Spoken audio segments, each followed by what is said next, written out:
Amid the dusty deserts of Iraq lies a path that millions walk every year. A path that goes beyond mere steps and miles. You have to see this on your own.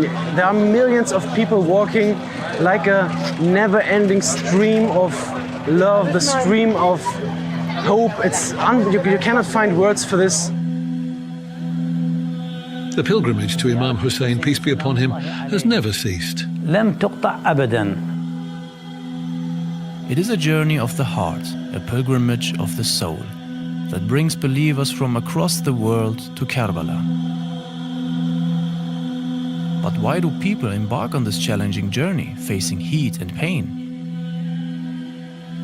The answer lies in the unwavering love for a man who sacrificed everything over 1300 years ago. Imam Hussein.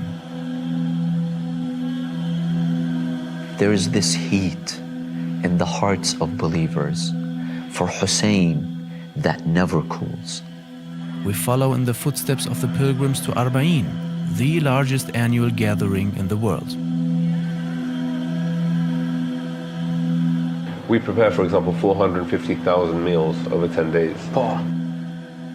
We not only uncover the history behind this march, but also explore the timeless message of courage, resistance, and truth that Imam Hussein left through his martyrdom in Karbala.